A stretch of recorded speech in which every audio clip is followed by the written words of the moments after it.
আমরা সবাই ত্যাগী নির্যাতিত।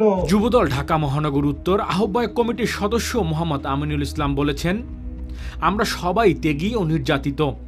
সবচেয়ে বেশি নির্যাতিত হয়েছে আমাদের মাতৃতুল্য নেত্রী বেগম খালেদা জিয়া।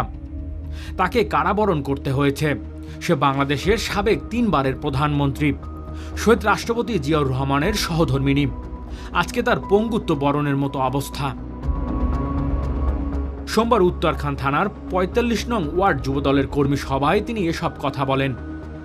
তিনি বলেন, আমাদের নেতা তারেক রহমান, যার মা বাংলাদেশের প্রধানমন্ত্রী ও বাবা বাংলাদেশের রাষ্ট্রপতি ছিলেন, বাংলাদেশের সবচেয়ে জনপ্রিয় নেতা, কিন্তু সে এখন পর্যন্ত বাংলাদেশের মাটির ঘ্রাণ নিতে পারে না।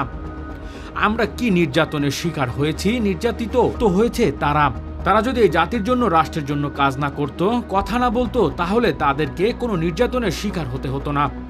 শুধুমাত্র আমাদের জন্য তারেক রহমান এই নির্যাতন সহ্য করতেছে। তার মাতৃভূমিতে সে আসতে পারে না। কর্মী সভায় তিনি আরো বলেন, আমাদের কিছু দাবি আছে, আমাদেরও কিছু দায়িত্ব আছে, কিছু করণীয় আছে। আমাদের প্রিয় নেতাকে বাংলাদেশের মাটিতে রাজকীয় প্রত্যাবর্তনের ব্যবস্থা করতে হবে। যুবদল কত শক্তিশালী, কত ভারী সংগঠন, এটা দেশবাসীকে বুঝাতে হবে। এই যুবদল দিয়েই বাংলাদেশ গঠন করতে হবে। দেশ পুনর্গঠন করতে হলে সবার আগে যুবদলকেই নেতৃত্বে নিতে হবে। যুবদলকে জনপ্রিয়তার শীর্ষে থাকতে হবে। এটা যুবদলের ট্র্যাডিশন। কর্মীদের উদ্দেশ্যে তিনি বলেন, জুলাই আগস্ট আন্দোলন হয়েছে, হাসিনা পালিয়েছে, কিন্তু হাসিনা দোসররা এখনো পালায়নি।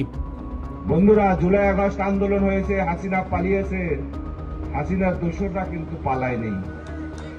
হাসিনার দোসররা পালায়নি। আমরা রাজপথে ছিলাম, আমরা মিটিং মিছিলে ছিলাম। উত্তরা যুবদলে একটা ব্র্যান্ড। সবাই আমাদের সহযোদ্ধা। কেউ যদি মনে করেন ফাঁকিবাজি করে মিছিল বড় করে নেতৃত্ব চলে আসবেন, সেই সুযোগ নেই। আপনাদের একটা কথা বলতে চাই, কর্মীরা দীর্ঘদিন পরিশ্রম করেছে, তাদের কিন্তু কোনো চাওয়া নেই। তারা একটা জিনিসই চেয়েছে, তারা চেয়েছে কমিটি, তারা চেয়েছে পরিচয়, চেয়েছে যত দ্রুত সম্ভব হাইব্রিডদের ফিরে ত্যাগী নির্যাতিত নেতাকর্মীদের নিয়ে কমিটি। তাদের পরিচয় নিশ্চিত করতে হবে। যদি কমিটি দিতে না পারেন, তাহলে তাদেরকে প্রত্যয়নপত্র দিতে হবে।